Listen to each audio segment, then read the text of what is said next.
soir, on se retrouve pour une thématique, encore une fois, extrêmement importante parce qu'elle touche une grosse partie de la planète. On est toutes touchées par cette facilité ou cette difficulté à savoir dire non. À savoir dire non, on va souvent dire oui alors qu'on voudrait dire non. Alors, certains vont me dire, mais bien sûr, c'est parce qu'on est de très gentilles personnes et que dire non, ça ne fait pas partie de notre culture. C'est vrai. Mais en même temps, si je dis oui alors que j'ai envie de dire non, ce qui ne fait pas partie de ma culture aussi, on m'a toujours appris d'être authentique, d'être vrai, avec soi et avec l'autre. Alors d'un côté, on est un peu tiraillé entre cette volonté d'aider l'autre, cette forme d'altruisme, et d'un autre côté, on est tiraillé dans le sens où, on a envie d'être vrai avec soi et avec l'autre. Alors aujourd'hui, ce soir, en tous les cas, on va commencer cette première partie de ce qu'est l'affirmation de soi.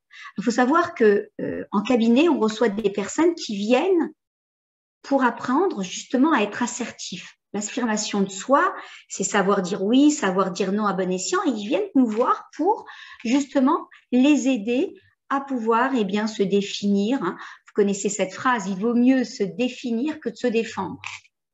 Il vaut mieux se définir que de se défendre. Il vaut mieux dire oui, non, que de se défendre. Alors, mesdames, il est clair que l'affirmation de soi, savoir dire oui, savoir dire non, ou alors encore être assertive, c'est une des 9 clés qui composent la dimension essentielle, qui est une dimension extrêmement importante, qui est aussi importante que l'air que l'on respire. On en a déjà parlé sur cette plateforme, c'est l'estime de soi. Il faut savoir que l'estime de soi, on en avait parlé, a 9 clés. L'estime de soi, c'est quelque chose de très important pour toute personne qui a envie de se réaliser. On ne peut pas parler de réalisation de soi si on n'a pas travaillé cette matière qui est l'estime de soi. Et tiens, ce qui est intéressant, c'est que parmi les clés qui composent cette dimension qui s'appelle l'estime de soi, il y a une des clés qui s'appelle l'affirmation de soi.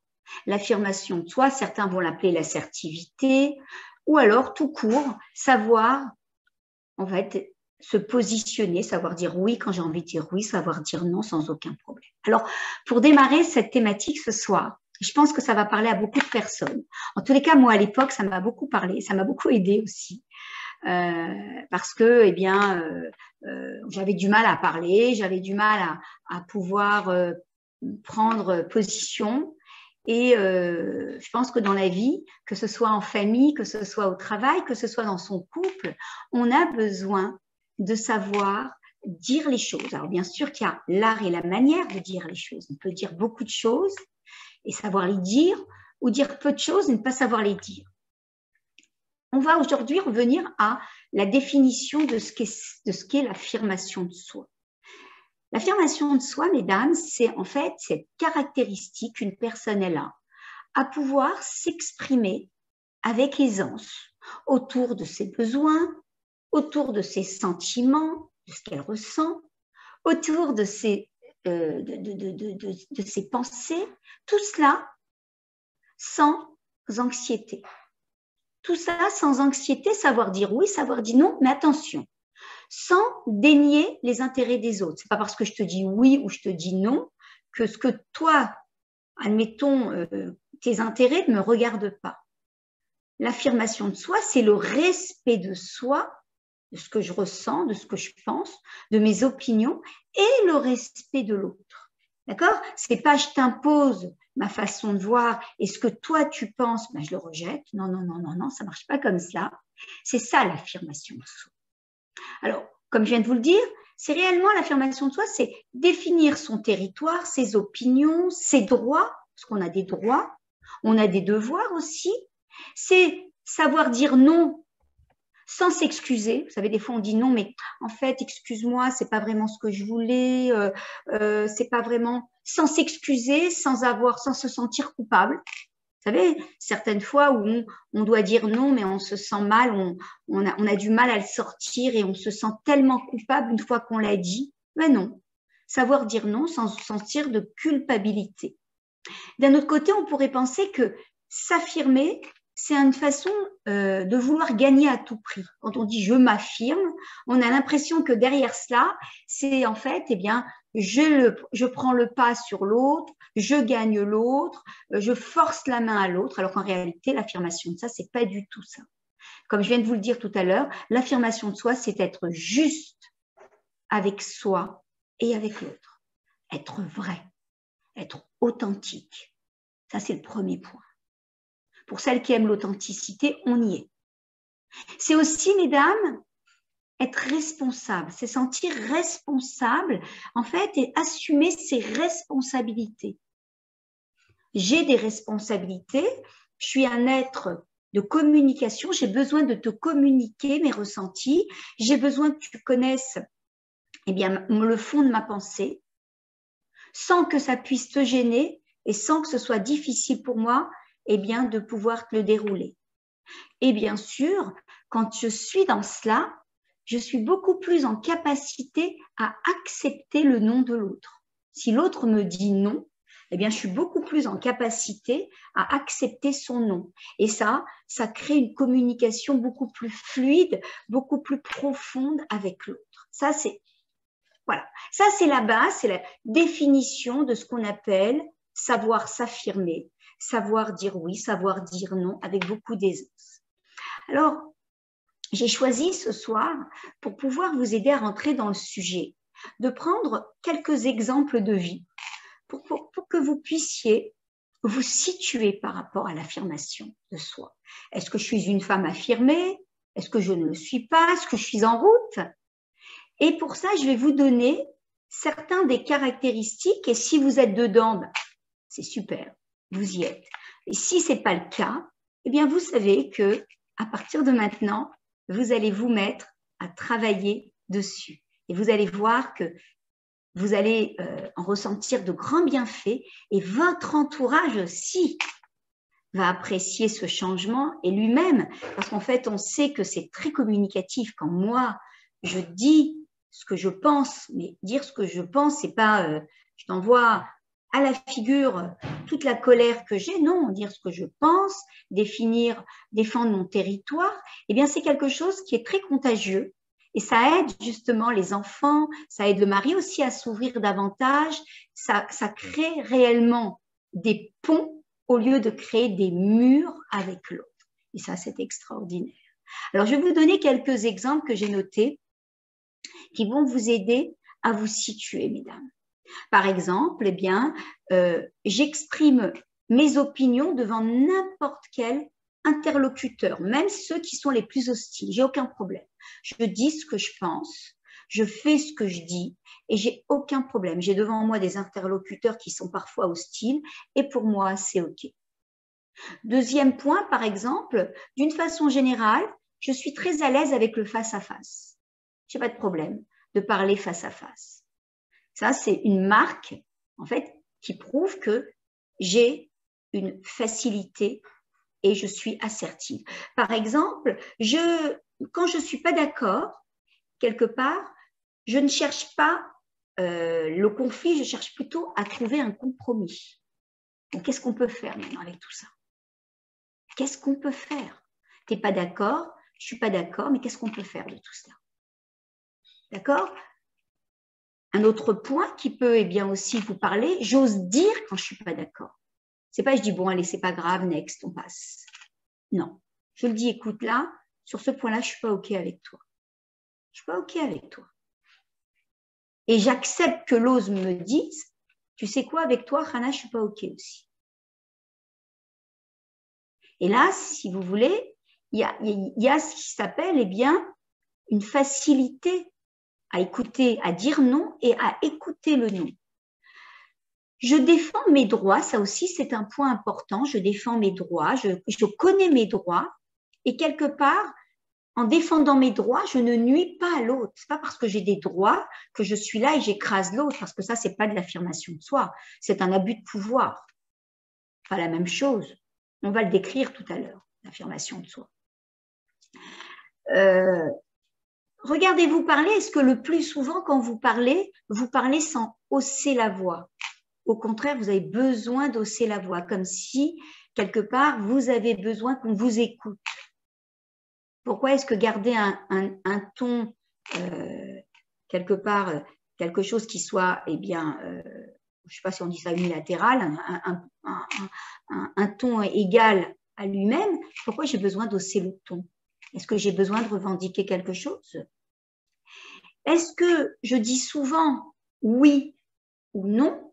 Ou alors je dis souvent peut-être que je vais le faire. Ah, pourquoi pas? Ou encore, j'ose me montrer comme je suis dans toutes les circonstances. Alors, c'est beaucoup de points, on pourrait en noter encore et encore et encore. Moi, j'ai choisi ces points-là. Et si par rapport à ce que j'ai cité là, eh bien, les réponses sont plutôt vraies, alors vous êtes des personnes assertives. Bravo. Et si ce n'est pas le cas, eh bien, c'est le moment de pouvoir le travailler et on va pouvoir, on va dire au déroulé de cette soirée, vous allez peut-être partir avec pas mal de choses qui vont vous aider justement à davantage vous définir plutôt que de vous défendre. Je vais commencer par rapport à ce qu'on appelle l'affirmation de soi, parler de 3 attitudes qui s'opposent à l'affirmation. On a toute envie d'affirmer nos vérités, on a toute envie d'être à notre juste place, on a envie de dire les choses et on a envie que l'autre les entende, les accepte, les accueille. Mais il y a 3 attitudes, mesdames, qui nous empêchent justement de développer cette affirmation. La première, j'appellerais ça le comportement soumis ou passif. Vous avez des personnes, lorsque vous les rencontrez, qui ont une attitude soumise. Et quand vous parlez avec elles, vous leur dites, mais pourquoi tu prends pas la parole? Pourquoi tu dis pas ce que tu penses? Non, je préfère être soumise. Pour moi, ça, c'est le shalom. Alors là, je le regarde, je leur dis, écoutez, excusez-moi, là, c'est tout sauf le shalom. Ça ne s'appelle pas être dans le shalom, ça s'appelle au contraire. Le shalom, c'est quoi? C'est réellement être à ma place et donner sa juste place à l'autre. Lorsque je ne m'exprime pas, alors que je suis un être qui a besoin de communiquer, on nous a donné ce langage pour pouvoir l'utiliser à haut niveau, et que je ne communique pas, et que j'ai cette incapacité à exprimer mes émotions, mes désirs, mes opinions, et que je vais le faire peut-être de façon indirecte, au détriment de mes propres droits, parce que j'estime que l'autre est plus important que moi. On appelle ça d'ailleurs dans notre jargon thérapeutique le refoulement psychologique. On ne dit pas ce que l'on pense. Là, on n'est pas du tout dans un comportement assertif.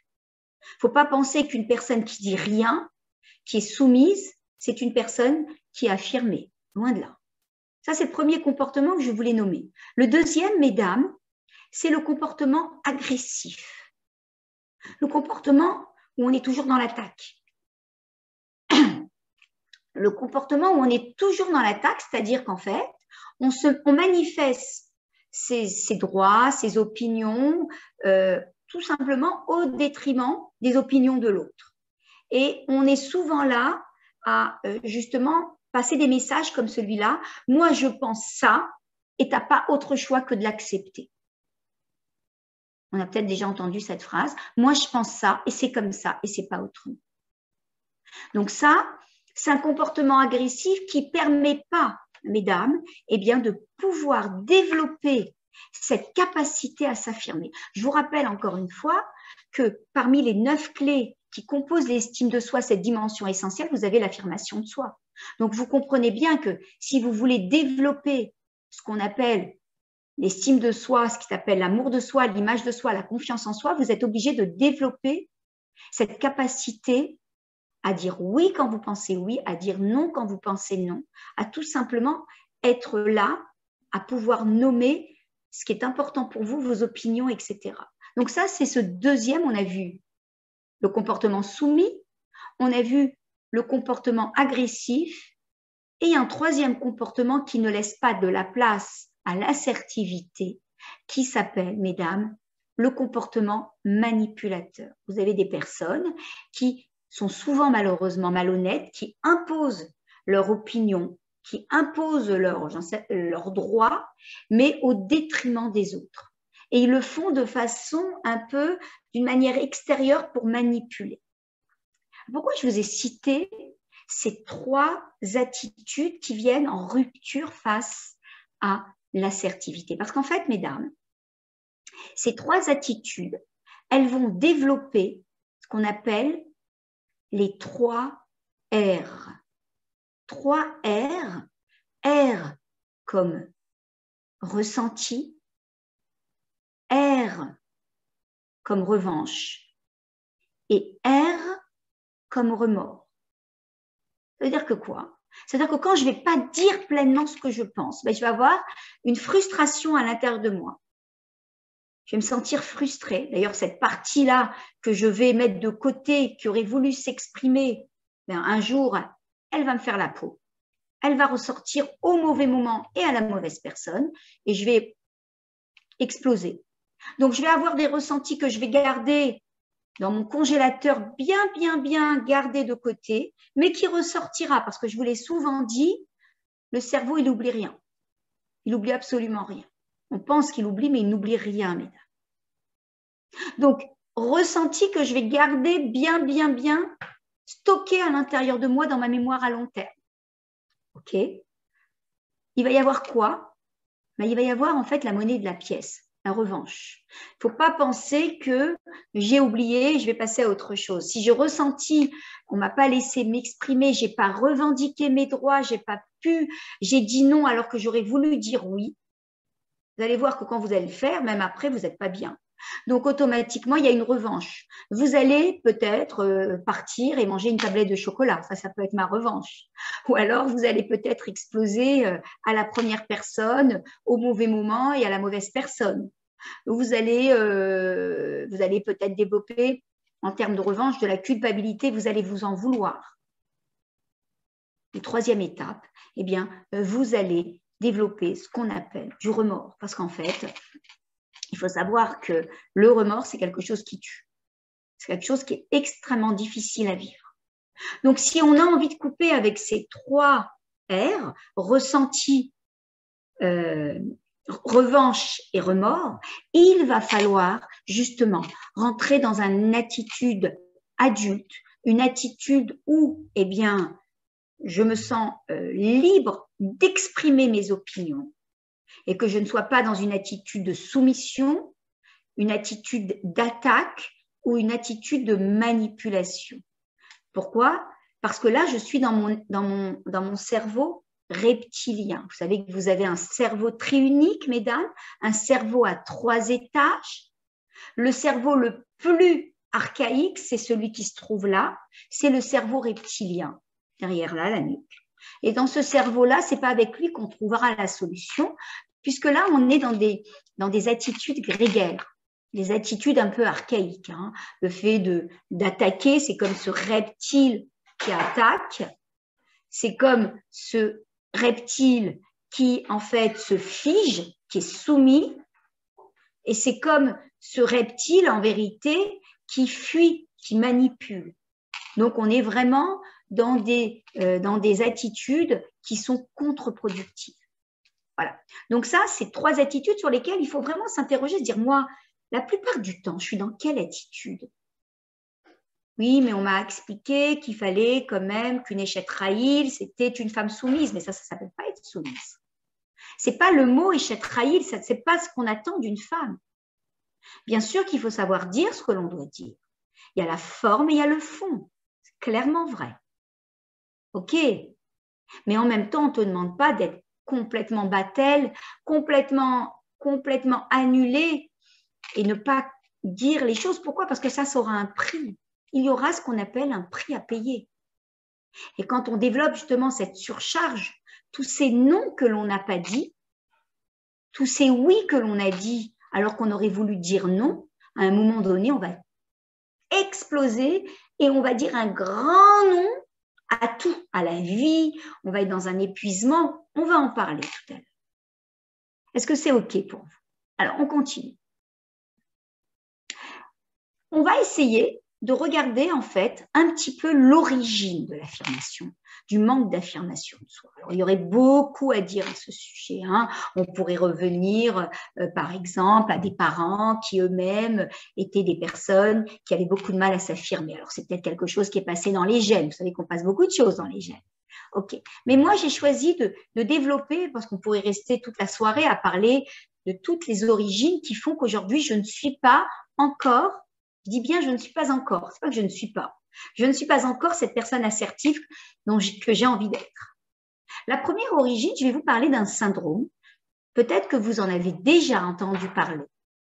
Je vois que ça note devant moi, on écrit là, c'est bien. Ce syndrome, c'est en fait le syndrome du super diplomate. Alors, qu'est-ce que c'est que ce super diplomate? Alors, avant de parler du super diplomate, on va parler du diplomate. Qu'est-ce que c'est qu'un diplomate? Un diplomate, c'est quelqu'un qui est assis à une table des négociations et qui dit ce qu'il pense. Il dit oui quand il a envie de dire oui, il dit non quand il a envie de dire non. Enfin, il s'exprime. OK? Il est là, il donne son avis. Il n'a aucun problème. Complètement libre par rapport à cela. Et face à n'importe qui. Le super diplomate, lui, il est assis à cette table des négociations, mais le problème, c'est que lui, il dit oui à tout. Il n'est pas contrariant, il dit oui à tout. Il a horreur du conflit, c'est vraiment une personne lisse, il ne sait pas dire non. Il n'a pas appris, il n'a pas ça dans son lexique, le mot non, il ne connaît pas. Le problème, c'est qu'une personne qui ne dit pas non, qui ne sait pas dire non, qui ne sait pas dire ce qu'il pense, ce qu'il ressent, c'est quelqu'un qui est en répression. D'accord ? Ça a l'air comme ça d'un gentil, mais c'est un faux gentil. Et en plus de ça, sous ses airs de charmeur, un petit peu sous ses airs charmants où il est là, il est sourit à tout le monde, il est OK avec tout le monde, eh bien en vérité, il cache à l'intérieur de lui ce qu'on appelle de la rage, même à la limite des pulsions de vengeance qu'il a là. Il est là, il sourit à tous, il est OK avec tout le monde, il est extrêmement gentil, bienveillant avec tous, mais au fond de lui, il est complètement ravagé par cette rage qui l'habite. D'ailleurs, entre parenthèses, ce genre d'attitude, à long terme, ça crée des problèmes physiques et psychologiques extrêmement destructeurs. Il faut savoir que quand on parle du burn-out, c'est tous ces noms qu'on aurait dû dire tout au long de notre vie, qu'on a gardé, et un jour, on en a dit assez, et on a dit non à la vie, par exemple. Toutes ces fois où j'aurais dû exprimer et revendiquer mes droits que je n'ai pas fait, ou alors peut-être que je ne l'ai pas fait ou on ne m'a pas laissé le faire. Mais en même temps, on sait bien qu'on est des êtres de liberté et que même si l'autre ne me laisse pas faire, j'ai toujours le choix de faire ce qui est important pour moi. Alors pour certains vont me dire non, on n'a peut-être pas toujours le choix. C'est vrai que des fois c'est plus compliqué que d'autres, j'avoue, on a toujours le choix. Alors d'où vient ce syndrome qu'on appelle le syndrome du super diplomate? En fait, il y a deux origines. On regarde toujours, vous savez, pour comprendre un petit peu l'adulte que l'on est devenu, il faut toujours regarder dans le paysage de l'enfance. Pour comprendre l'adulte, il faut d'abord que je revienne à cet enfant que j'ai été. Je le dis souvent, mais c'est là où on va trouver un petit peu la solution et en fait l'origine de ce que je vis. C'est cet enfant en fait qui a peut-être eu des parents qui étaient souvent dans de la colère, qui explosaient souvent, qui criaient, qui hurlaient beaucoup à la maison. Et cet enfant, justement, il a peur. Il a peur, donc il a toujours réprimé à l'intérieur de lui le fait de pouvoir revendiquer la moindre chose. Il a peur de rajouter de la colère sur la colère. Donc, c'est un enfant qui s'est habitué tout simplement à se taire. Il a gardé. Il est habitué à s'asseoir à ces fameuses tables, à écouter chacun, à dire oui à tous, à plaire et à ne déplaire à personne, parce que ce qu'il a peur, sa grosse peur, c'est que ça puisse crier davantage dans sa famille. Ça, c'est le premier cas. Deuxième origine de ce super diplomate, c'est quelqu'un qui a peut-être vécu avec des parents qui étaient malades. D'accord? Et c'est un enfant qui culpabilise beaucoup de pouvoir revendiquer, par exemple, des droits qui auraient peut-être eu du mal à définir ce qui était important pour lui, parce qu'en fait, ce qu'il se dit, mes parents sont déjà malades, et il porte un petit peu ça sur lui comme une culpabilité. J'ai pas envie de leur faire encore plus de peine. J'aimerais bien les protéger. Voilà, ça, c'est en fait ce qui peut créer le personnage de ce qu'on appelle ce super diplomate. Pourquoi je vous explique tout ça? Parce qu'en fait, on ne peut pas changer quelque chose qu'on ne comprend pas. Moi, j'estime que pour pouvoir avancer, même si je viens, je vous dis, bon, allez, pour l'assertivité, il faut faire ça, ça, ça, ça, ça. Vous allez me dire, Hana, ok, c'est sympa, mais en même temps, j'aimerais bien comprendre comment tout ça s'installe. Tout ce dont on n'a pas conscience, on ne peut pas le changer. Vous savez que la porte de la conscience, c'est déjà le changement en soi. Donc, quand on comprend un petit peu par quoi on est passé ou par quoi on n'est pas passé, eh bien, on peut davantage s'investir dans son changement et avoir des résultats très, très intéressants. Alors, entre nous, on est tous conditionnés à devenir des super diplomates, même si on n'a pas eu ce genre de parents.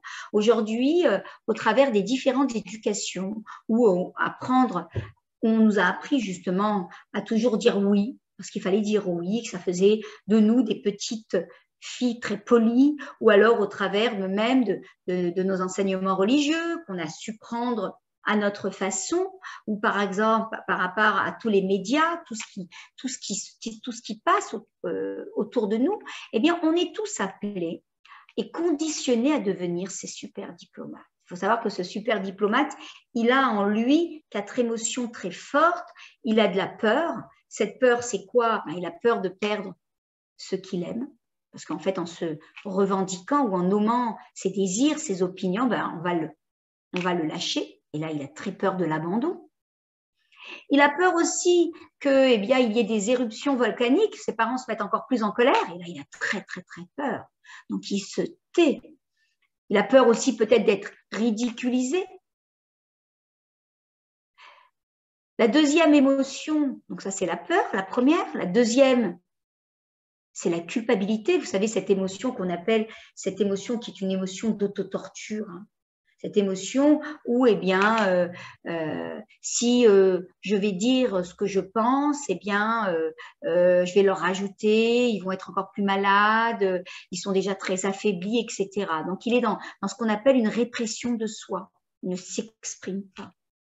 Porte en lui cette culpabilité, c'est peut-être à cause de moi. Il suffit que la maman soit tombée malade à la naissance de cette petite fille pour que cette petite fille prenne ça comme quelque part son lot, c'est peut-être de sa faute.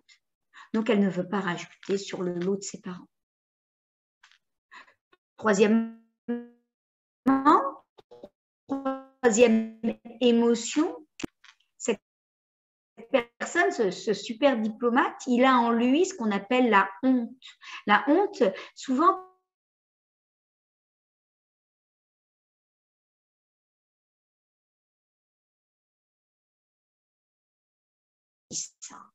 ça ne rentre pas chez nous.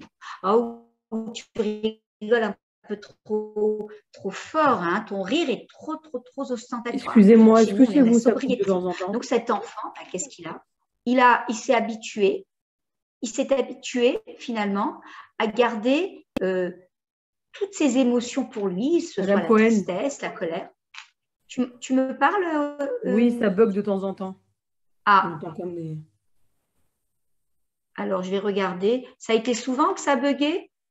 Pas souvent, mais là, vers la fin, c'est... Je sais pas pourquoi. Bon. Bon, dis-moi quand ça bug. Si tu l'entends, je reprends ce que je dis. Et une dernière émotion, on a vu la peur, on a vu la culpabilité, on a vu la honte et on a vu la colère. Vous savez que la colère saine, c'est toujours très bon. Hein, on a le droit d'être en colère. Et si Akadosh Baruch Hu a mis cette émotion à l'intérieur de moi, c'est que justement, elle m'aide, si je rentre à l'intérieur, pour mieux en sortir. J'ai le droit d'entrer en colère, mais il faut tout faire pour en sortir. Parce que la colère, elle a toujours un message intéressant, intelligent à me donner. Mais ce super diplomate, lui, il a ce qu'on appelle une colère froide, une colère en vérité ou une colère ruminée. Donc, il ne connaît pas cette colère saine. Et quand il explose, ben là, il peut être très, très vif. Je vous l'ai souvent dit, et je l'ai dit souvent sur cette plateforme, enfin, dans les zooms que j'ai pu donner pour El Shmuel, en fait, quand on ne s'occupe pas de nos émotions, ben les émotions, elles s'occupent de nous.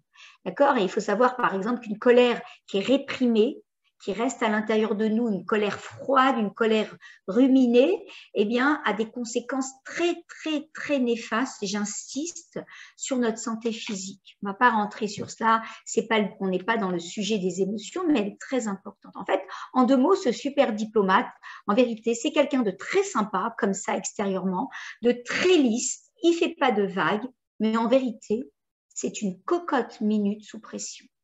Donc voilà. Donc là, c'est une personne qui ne va pas pouvoir exprimer ce qu'il dit.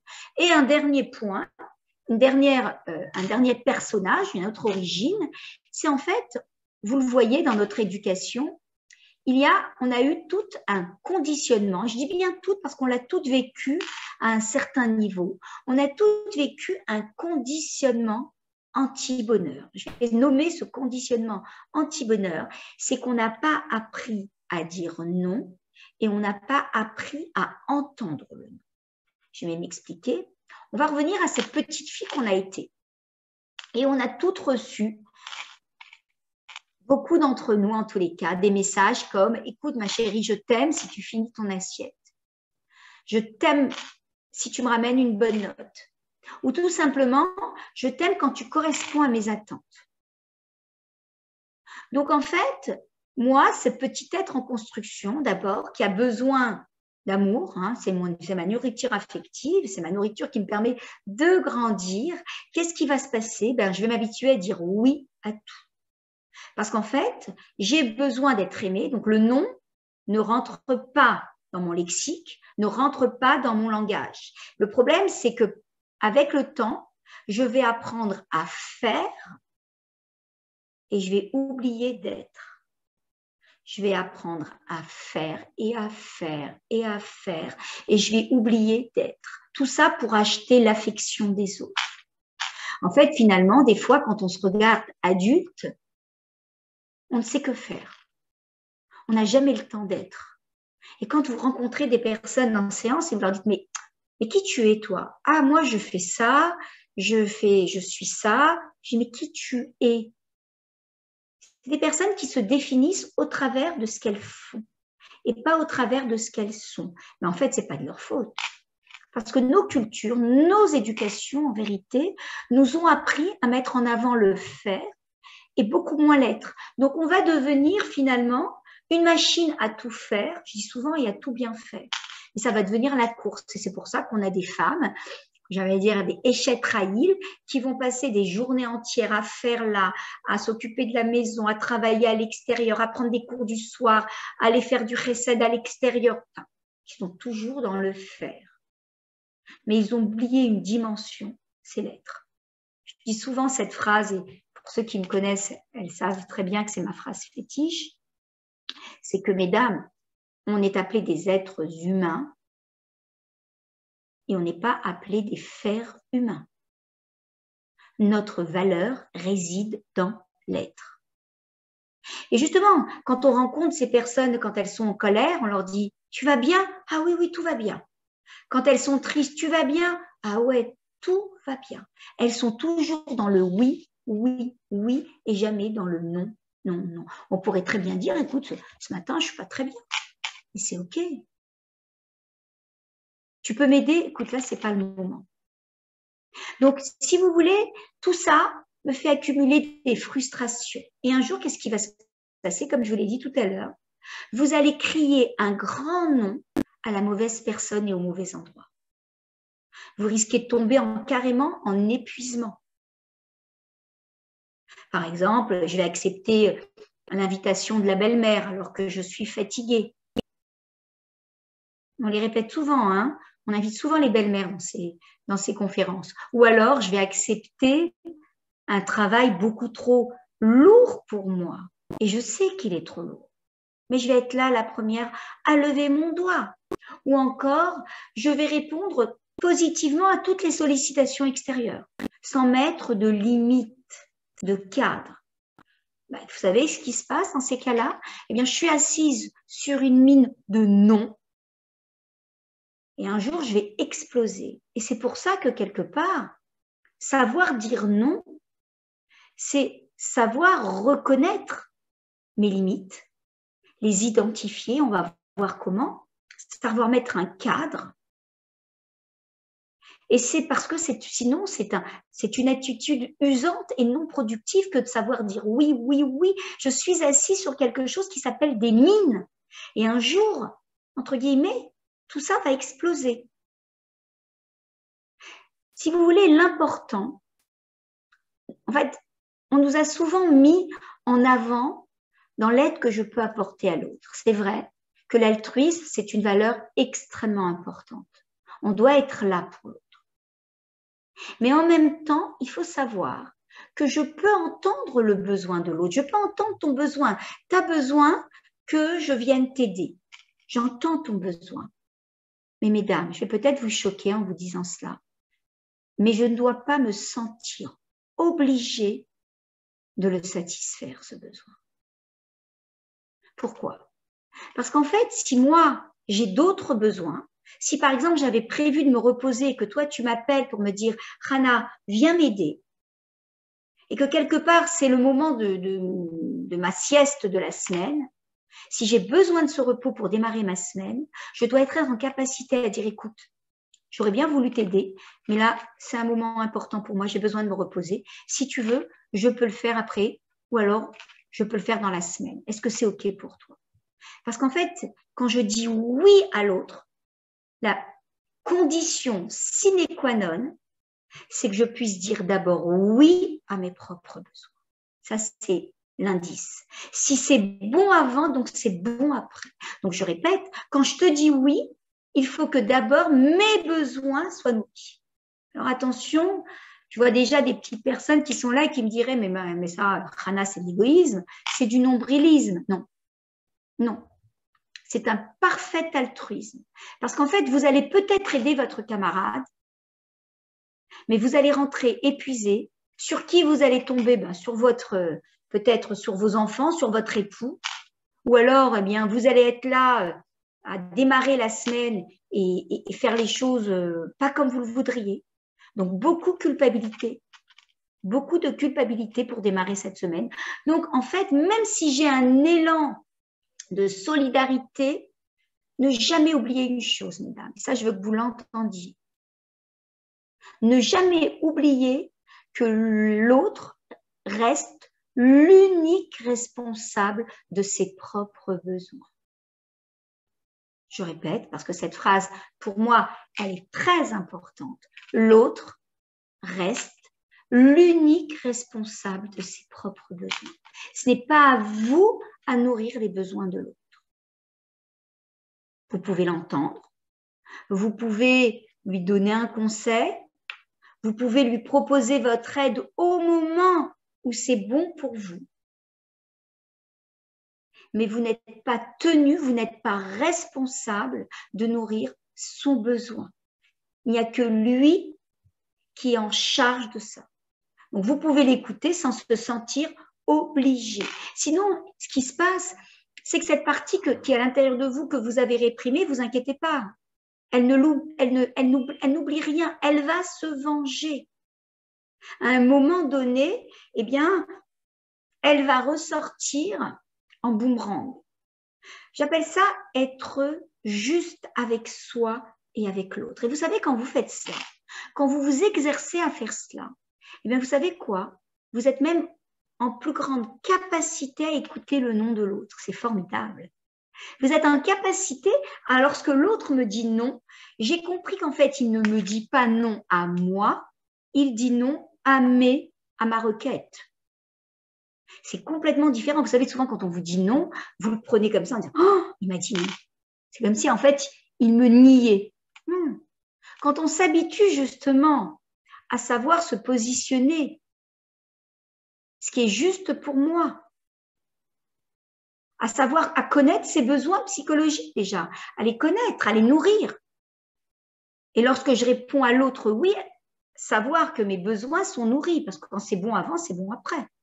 Mais comme je vous le disais tout à l'heure, si c'est pas bon avant, c'est pas bon après. De toutes les façons, il y aura ce qu'on appelle un ressenti, comme je vous l'ai dit, une revanche et un remords. On est dans ces 3 R. Donc, l'idée, c'est que je serai capable aussi d'accepter le non de l'autre parce que j'aurai compris qu'en fait, il ne me dit pas non à moi, mais il dit non à ma requête. D'accord? Donc, ça, c'est très important.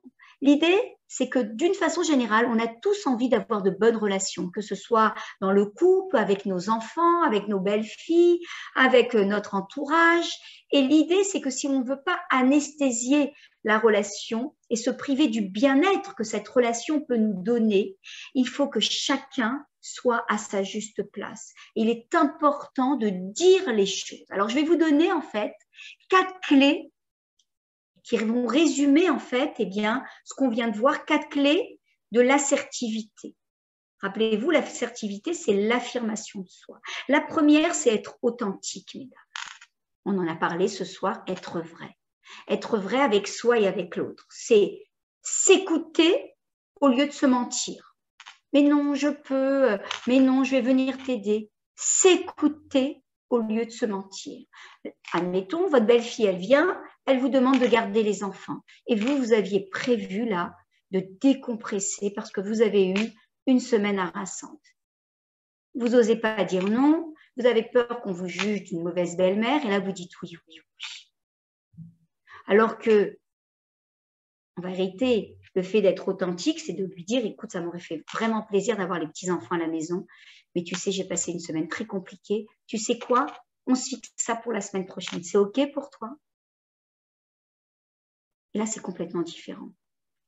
Parce qu'en fait, il faut savoir que si mon cortex préfrontal va mettre à la trappe le fait de s'affirmer, le fait de dire les choses, d'être vrai, il faut savoir que mon cerveau émotionnel, lui, il n'est pas d'accord. Et qu'est-ce qu'il va faire? À chaque fois que je dis oui alors que je dis non, il va réagir en envoyant des signes de tension physique, des inconforts à l'intérieur de moi. Ça peut être même une éruption de petits boutons, ça peut avoir toute forme qui peut surréagir sur mon corps. Donc, il ne faut pas penser qu'encore une fois, quand j'ai dit oui alors que je devrais dire non, c'est quelque chose qui est oublié. Encore une fois, vous gardez cette partie à l'intérieur de vous qui est frustrée et qui va se venger. Donc, on parle d'être authentique, on appelle s'écouter au lieu de se mentir. Je nommerai le deuxième point qui est toujours dans être authentique. Je vous ai parlé de 4 clés, mais je suis toujours dans cette première clé qui est en fait se respecter et respecter ses besoins psychologiques. Alors, il faut déjà les connaître, mais en fait, on a des besoins aussi importants que les besoins de manger, boire, dormir. On a des besoins psychologiques. Il faut en être en charge. Quand tout à l'heure, je parlais de responsabilité, c'est je suis la première responsable de nourrir mes besoins psychologiques. Mon mari n'est pas là pour les nourrir. Mes enfants ne sont pas là pour les nourrir. Je suis la première en charge. Donc, se respecter, respecter ses besoins psychologiques, respecter et reconnaître le droit de dire non, j'ai le droit de dire non. Et oui. Et j'ai envie de même dire de quelque chose un peu plus loin, reconnaître que j'ai le droit de décevoir. Oui, j'ai le droit de décevoir. Que ma réponse, elle n'est pas ce que les autres auraient peut-être voulu. Et oui, c'est comme ça. J'ai même le droit de changer d'avis. Si par exemple je me suis engagée mais que je vois que ça ne va pas et que la raison bien sûr est suffisamment importante, j'ai le droit de dire écoute, je m'étais engagée mais là j'ai un souci. Faire les choses en conscience et faire ce qui est juste et bon pour moi et pour l'autre. Deuxième clé, c'est être direct. Être direct, c'est savoir dire des petites phrases, c'est savoir dire des petites phrases courtes et directes qui me mettent à ma place. Par exemple, écoute, quand on me pose une question et on attend ma réponse, écoute, j'ai besoin de temps pour te donner ma réponse. Ou encore, je ne sens pas ce que tu me dis, j'ai pas une bonne impression. Ou encore, ça peut être une petite phrase courte comme non, je te propose cela à la place. Tu me proposes ça, moi je te propose cela. Ou ça peut être, écoute, je ne peux pas faire ça, mais je peux faire cela. Vous voyez, ou alors ça peut être, écoute, on ne peut pas réfléchir à d'autres solutions. Essayez justement d'avoir des petites phrases courtes qui sont des phrases qui, en vérité, ouvrantes, plutôt que quelque chose de fermé. Tu m'as proposé ça, moi je te propose ça. Est-ce que c'est OK pour toi? La troisième clé de l'assertivité, c'est en fait faire confiance à l'autre. Faire confiance à l'autre, que finalement l'autre, eh bien, même si je ne peux pas répondre à sa sollicitation, trouvera quand même cette capacité à comprendre que je ne peux pas. Il ne le comprend pas maintenant, mais il arrivera un moment où il le comprendra. Faire confiance à l'autre, que même si ça va être très difficile, il arrivera à pouvoir comprendre, par exemple, eh bien, que je n'ai pas pu répondre favorablement à sa demande. Et la dernière clé, c'est aller de l'avant. Mesdames, l'assertivité, savoir dire non, c'est quelque chose qui, en fait, demande du training, demande de la pratique. Donc, on fait toutes des erreurs. J'en ai fait, vous allez en faire, et ça, c'est pas grave. Pour pouvoir s'entraîner, on va prendre dans notre vie des sujets qui sont faciles. Par exemple, une collègue avec qui j'ai pas de, on va dire, je ne me sens pas mal à l'aise, et je vais commencer à m'entraîner, à expérimenter régulièrement ma capacité à dire, écoute, non, là, je peux pas. J'aimerais bien, mais là, c'est impossible. Essayez justement de rentrer dans ce training. Alors, c'est vrai, on va faire des erreurs et c'est OK. Est-ce qu'on va y arriver du premier coup? La réponse, elle est non. Mais le fait de s'entraîner à être plus vrai, plus juste avec soi et avec l'autre, eh bien, on va voir qu'avec le temps, eh bien, je vais être de plus en plus assertif. Et ça va devenir presque un jeu et presque petit à petit une seconde nature. J'ai souvent parlé de training. Et bien là, on est vraiment, vraiment dans ce qu'on appelle le training. Vous savez, de vous à moi, personne n'est né avec une carte VIP qui dit « Ah, cette personne, elle est plus affirmée, cette personne n'est pas du tout affirmée. » C'est un training. Moins on va dire, je m'entraîne à pouvoir dire les choses avec justesse, j'aime bien ce mot, avec justesse, et moins j'ai de capacité à le faire. Plus je le fais, et même si je n'arrive pas du premier coup, le fait de m'entendre parler, ou alors avoir dit quelque chose à une personne, me concentrer sur ce que je dis, j'aime bien cette petite phrase « connect and correct ». Connecte-toi à ce que tu as dit et corrige. Tu peux très bien revenir vers la personne et lui dire « Ah, je t'ai dit OK tout à l'heure, mais tu vois, je n'ai pas pensé à ça. Et je pense que pour le coup, là, ça ne pourra pas le faire. J'espère que tu ne m'en voudras pas. » Donc, j'ai spontanément dit « Oui, je serai là. Oui, je vais t'aider. Oui, tu as besoin de faire X gâteau, je vais t'aider. » Très bien. Je m'en vais, je me pose, je reviens. Ah, OK, je me suis proposé pour te faire X gâteau. Écoute, je pourrais t'en faire, mais je ne ferai que ça. J'espère que c'est OK pour toi.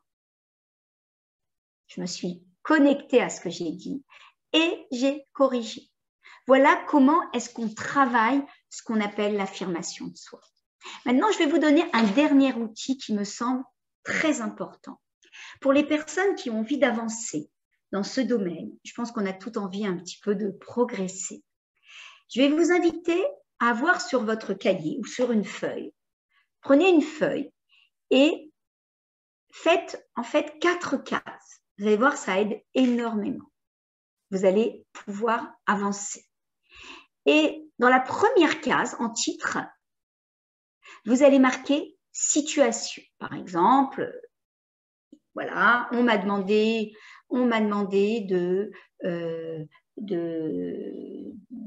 d'aider ou de, je ne sais pas, ou d'être présente pour une soirée et j'ai répondu OK. Et j'ai répondu tout de suite spontanément oui.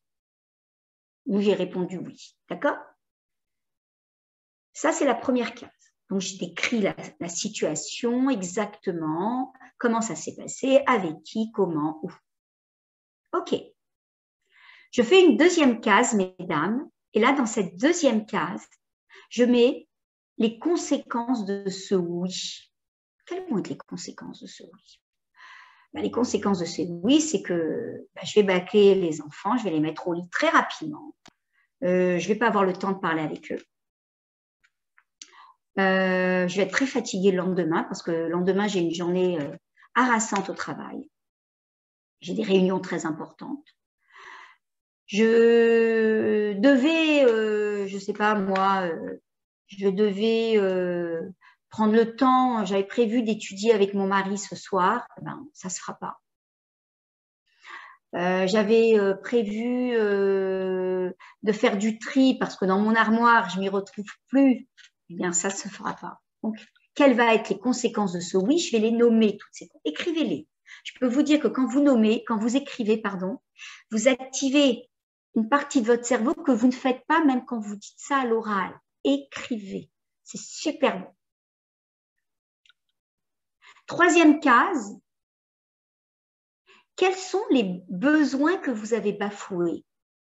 Mon besoin, je ne sais pas moi, de repos, mon besoin de rangement, mon besoin de bafouer, mon besoin de proximité avec les enfants, mon besoin, et nommer, que ce soit bien clair. Quatrième case, mesdames.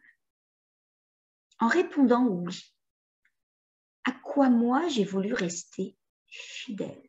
En répondant oui, à quoi j'ai voulu rester fidèle? J'ai voulu rester fidèle à toutes ces belles valeurs que l'on m'a enseignées, qui est l'aide à l'autre, qui est l'amour du prochain, le Havat Israël, qui est en fait tout ce que mes parents m'ont transmis comme belles valeurs. J'ai voulu rester fidèle à l'image que j'ai envie qu'on ait de moi. Ou encore, j'ai voulu rester fidèle à ma communauté. Très bien. Ça, c'est la quatrième case. Et à ces 4 cases, vous allez rajouter celle qui est la plus importante. Quelle attitude aurait été la plus juste? Quelle attitude, quand une fois que j'ai déroulé tout cela, que tout ça est devant moi, quelle attitude aurait été la plus juste?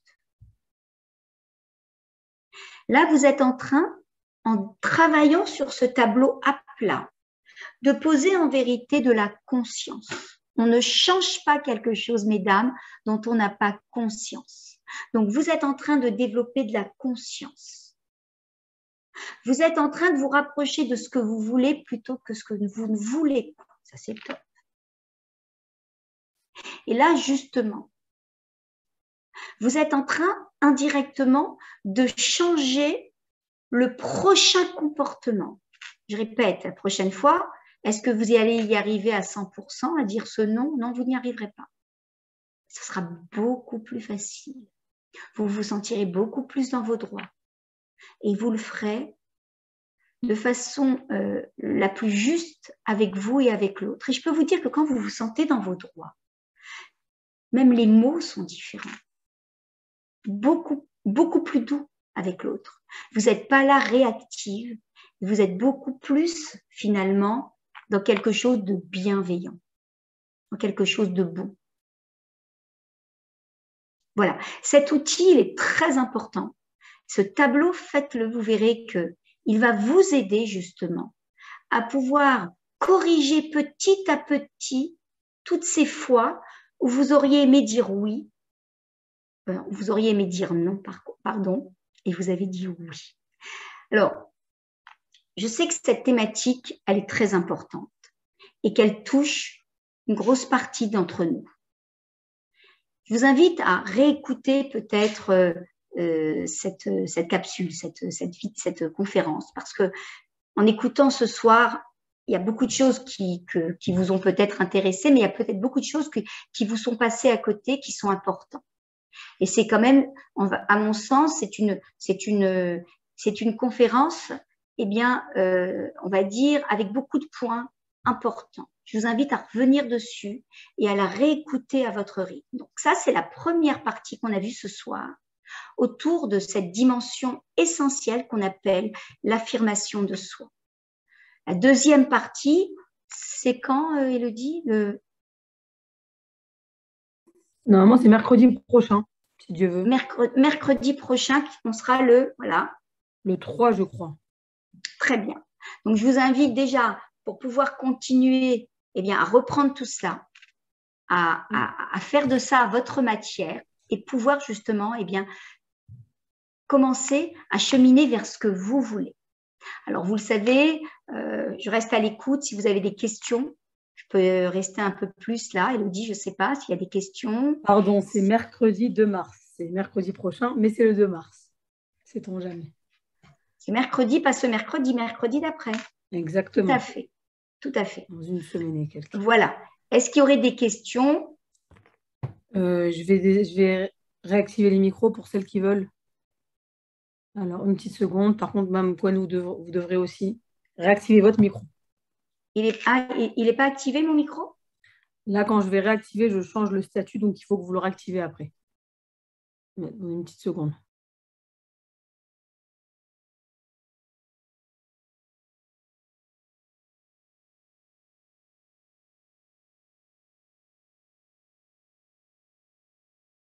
Voilà, maintenant vous pouvez toutes le réactiver, même Cohen, vous pouvez le réactiver aussi. Voilà, les questions une par une, s'il vous plaît, et quand vous terminez votre question, si vous pouvez fermer votre micro, ça serait hyper sympathique. Eva Kacha. Moi, j'ai une question. Voilà, qu'est-ce qu'on peut faire quand pendant beaucoup d'années, on était justement, on n'a pas su s'affirmer, et puis tout d'un coup, on veut s'affirmer, mais la personne, elle réagit en nous faisant du chantage affectif. Très bonne question, c'est vrai. Déjà, le changement, il est toujours difficile, il est toujours perçu chez l'autre comme quelque chose d'un peu bizarre. Ce qui est intéressant, c'est que vous dites, elle fait du chantage affectif. Donc, vous savez qu'elle est dans ce chantage. Le chantage, c'est jamais quelque chose de sain et d'écologique. Alors, j'ai envie de dire, quand vous savez qu'aujourd'hui, vous êtes dans cette volonté d'avancer et que vous êtes conscient que c'est du chantage, à la limite, vous avez déjà une partie de la... Le problème, c'est que j'ai pas cédé au chantage, mais ça fait que la relation, elle s'est beaucoup dégradée. Alors, je ne sais pas, c'est quoi votre prénom? Elisheva.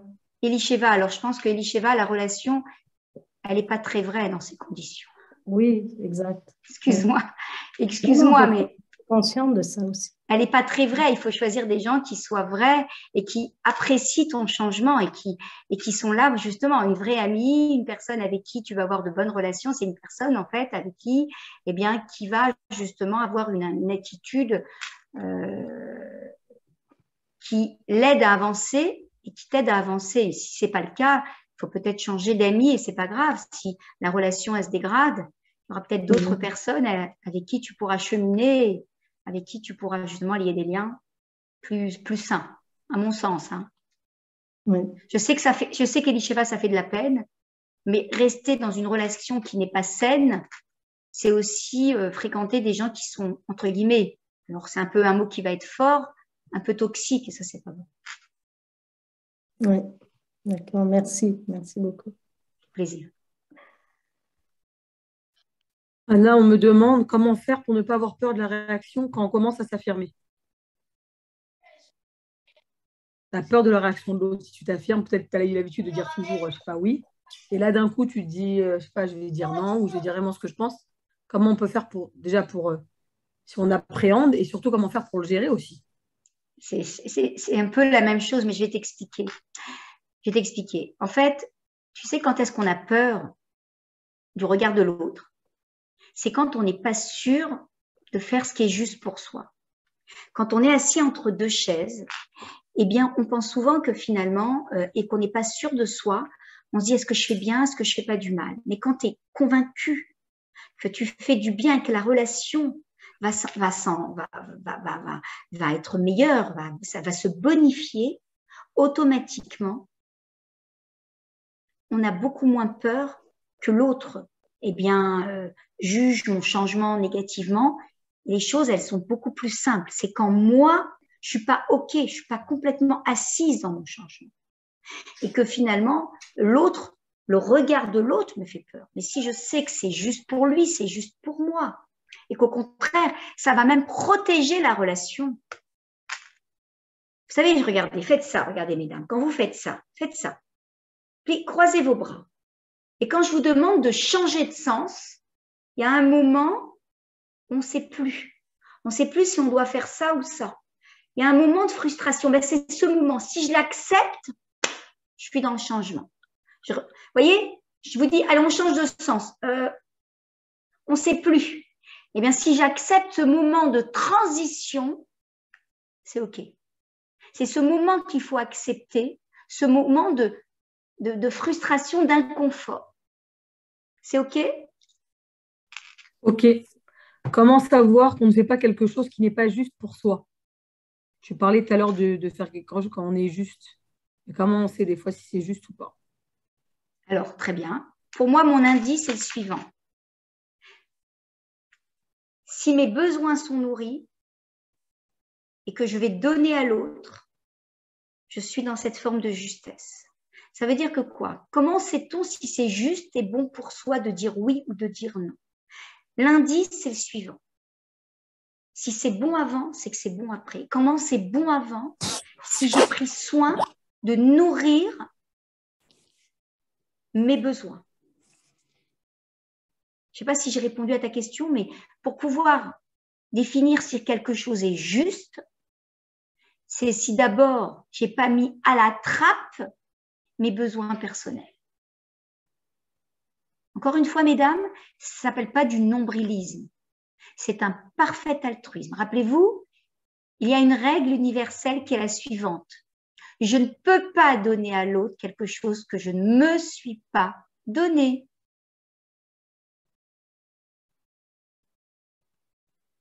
C'est OK pour vous? OK. Comment on fait si le chantage affectif vient du mari? J'entends pas ce que tu dis. Parce qu'il y a un micro qui s'est ouvert en même temps. Comment fait-on si le chantage affectif vient du mari? Comment on peut gérer? Est-ce que c'est pareil? Ça, c'est du travail. On ne va pas répondre comme ça, mais c'est quelques petits tips. Quelque part, si il y a cette relation de chantage, faut déjà regarder si entre l'homme et la femme, il n'y a pas ce qu'on appelle cette relation de dépendance affective. Et là, on est vraiment il faut vraiment, la dépendance affective, je le dis souvent, c'est en fait, je suis avec toi pour ce que tu me donnes et pas pour ce que tu es. Et justement, il faut arriver à travailler autour de l'être et pas autour du faire. Donc, en fait, s'il y a cette dépendance affective, ce chantage affectif, il va falloir, encore une fois, ramener l'autre à ce qu'il peut se donner et pas dépendre de sa femme pour pouvoir recevoir ce dont il a besoin. Rappelez-vous, mesdames, on est le seul responsable de ses propres besoins. Le mari ou la femme n'est pas là pour nourrir nos besoins. Ce n'est que la cerise sur le gâteau. Vous savez combien de couples j'accompagne qui justement sont dans cette dépendance affective et ne sont jamais dans ce qu'on appelle la construction de leur foyer.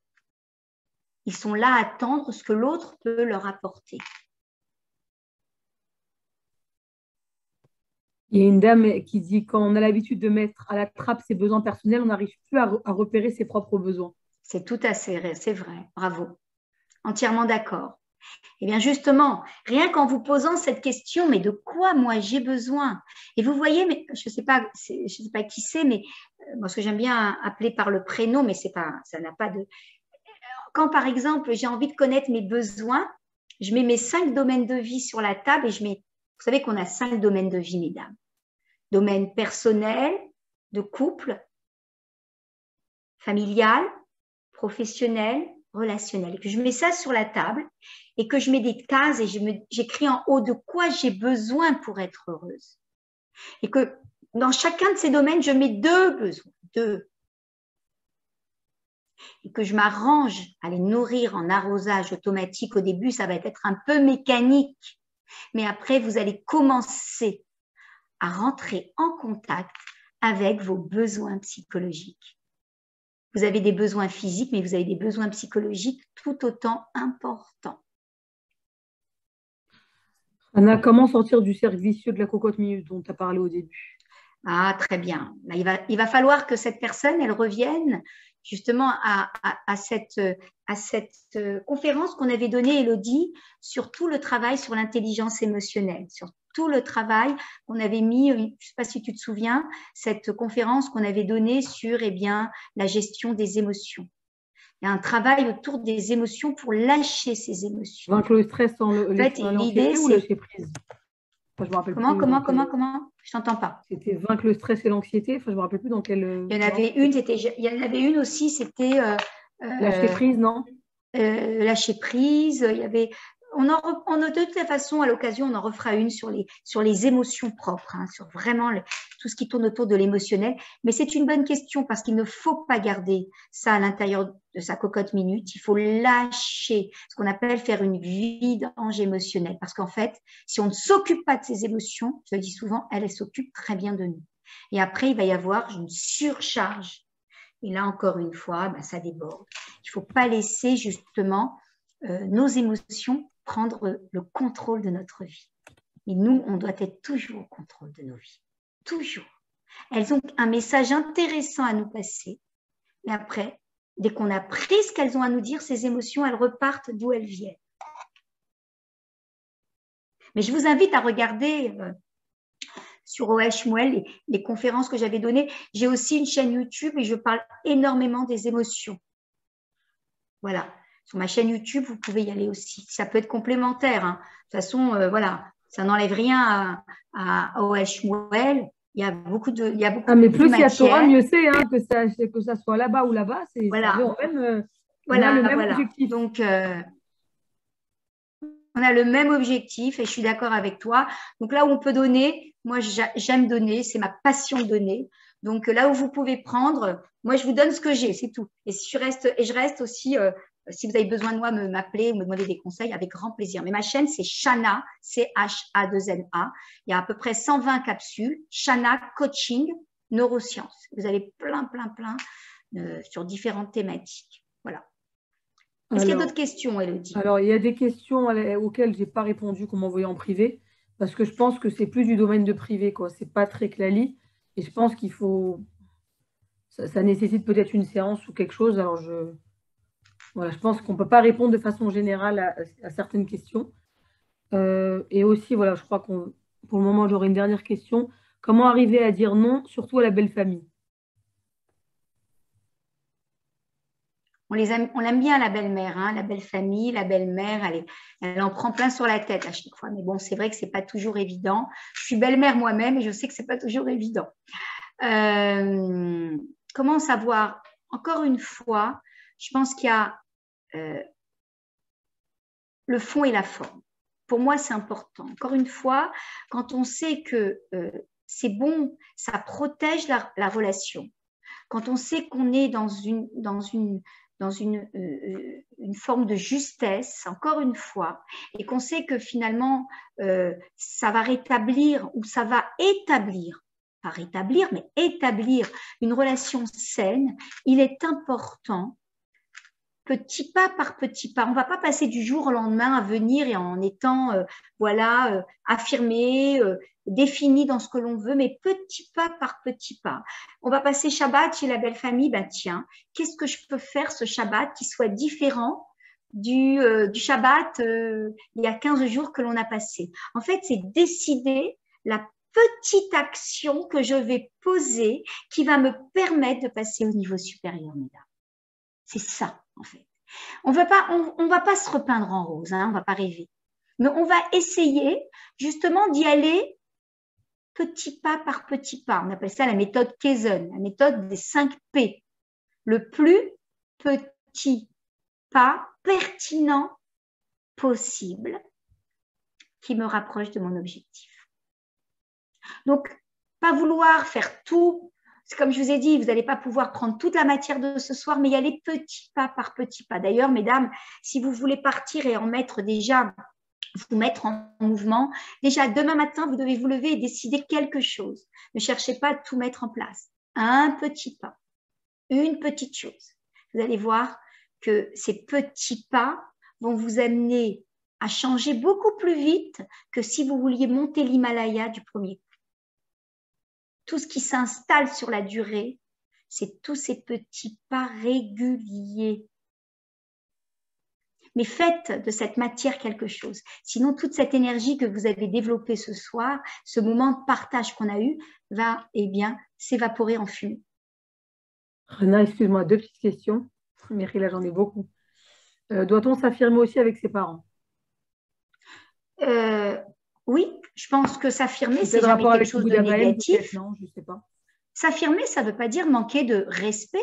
Au contraire, c'est se respecter, respecter l'autre. Je ne pense pas que... Vous voyez, s'affirmer dans la tête d'une personne, c'est souvent je vais me mettre à prendre la main, je vais me mettre à gagner sur l'autre, je vais manquer de respect à l'autre. Ce n'est pas du tout cela. Vous savez, je pense plus qu'une personne qui dit rien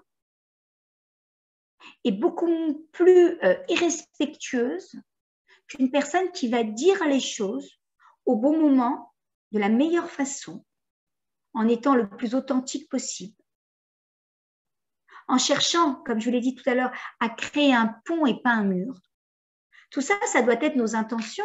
Nos intentions, ce n'est pas de faire du mal en s'affirmant. Je pense qu'on peut, oui. Après, c'est quels sont nos besoins psychologiques? Je pense que ça dépend de chacune, quoi. Comment savoir? Alors, comment savoir nos besoins psychologiques? Déjà, en se posant la question de quoi j'ai besoin, et comme tu l'as très bien dit, bravo, tu es presque coach, là, Élodie, en fait, ça dépend de chacun. On a tous des besoins psychologiques complètement différents. D'accord? Il y en a qui ont besoin de solitude, qui ont besoin de marcher dans la forêt. Il y en a d'autres qui ont besoin d'apprentissage. Ils doivent s'enfermer une fois par semaine, 2 heures. Chacun a ses besoins. Il y en a tous beaucoup de besoins. C'est important de les nourrir. Sinon, on crée des manques à l'intérieur de soi. Et vous savez quoi? On ira les nourrir, mais pas toujours de façon écologique. On ira manger du chocolat, on ira, je sais pas, on ira dépenser de l'argent alors qu'on n'en a pas beaucoup. On aura des attitudes excessives. Tout ça montre, c'est un indice que derrière, il y a des besoins psychologiques qui attendent d'être nourris. Est-ce que vous pouvez redonner votre lien YouTube, Bevakasha? Chana, C-H-A-2-N-A. Non, oui, c'est Chana. Je ne connais même plus mon lien. Coaching, neurosciences. Mais Chana, c'est C-H-A-2-N-A. Très bien. Merci beaucoup, Rana. C'est une conférence. Ça a été un plaisir de partager ce moment avec toi d'abord, Élodie, et avec les autres. Ça me fait plaisir, même si je ne vois pas tout le monde. En tous les cas, j'espère que ça va pouvoir vous aider. C'est mon souhait le plus fort. Et n'oubliez pas l'important, soyez heureuse. Ça, c'est important. Soyez heureuse. Merci beaucoup. Merci beaucoup, Rana. Bonne soirée à tous. À bientôt, Bezrat Hashem. À bientôt. Au revoir.